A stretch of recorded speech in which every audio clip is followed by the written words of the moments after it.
2025 में स्टार्ट किया, 2025 में ही भूल गया, कंसिस्टेंसी गई तेल लेने। खैर छोड़ो। फिर 2026 में संक्रांत ने मुझे याद दिलाई दिया कि मैं भी एक कंटेंट क्रिएटर हूँ, पर जो आगे हुआ वो तो मैंने कभी सोचा ही नहीं था। मैं और मेरे भैया गए थे फोटो स्टूडियो, क्योंकि हमें चाहिए थी कॉलेज फोटो फ्रेम। फिर फोटो देने के बाद हमें जो फ्रेम चाहिए थी वो तो वहाँ पर थी नहीं, तो भैया ने उसको ऑर्डर पे लगा दिया। फिर मैं और मेरे भैया गए पतंग लेने, क्योंकि आज है संक्रांत, और संक्रांत के चक्कर में देखो आज कितनी भीड़ लगी है। यहाँ पे एक तरफ मांझा को रेडी किया जा रहा है और एक तरफ पतंग को रेडी किया जा रहा है। तो पतंग रेडी कराने के लिए तो हम भी पहुंच गए शॉप पे पतंग लेने के लिए। पतंग की बहुत सारी वैरायटी की होने की वजह से हम तो घर से सोच के ही आए थे कि हमें कौन सी पतंग चाहिए थी। जो पतंग हमें चाहिए थी वो हमने आंटी से निकलवा ली। तो चलो अब चलते हैं अपनी पतंग को रेडी कराने। इनको बांधो भाई,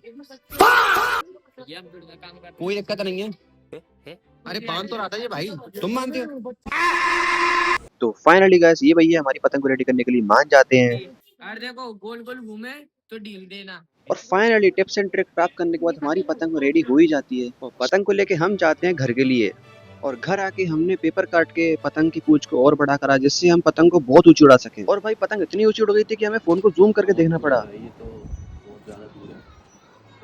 फिर पतंग में धागा जोड़ने के बाद तो मुझे और ही मजा आ गया, क्योंकि वो इतनी दूर चली गई थी। फिर हालत तो मेरी तब खराब हुई जब मैं उसको वापस लेके आया, क्योंकि उसको भाई लाने में मेरी नानी याद आ गई। और इन भैया को तुम्हारी पतंग समझ में भी नहीं आ रही थी कि हमारी पतंग है कौन सी। और मुझसे ज्यादा एक्साइटेड तो ये दोनों भाई थे, क्योंकि इनको बड़ा मजा आ रहा था देखने में। और फाइनली हमारी पतंग वापस आ ही जाती है बड़ी मेहनत के बाद। मेरी तरफ से मकर संक्रांति की आप सभी को ढेर सारी शुभकामनाएं, और कमेंट करके जरूर बताना कि आपको मेरा ये मिनी ब्लॉग कैसा लगा। Like share and subscribe.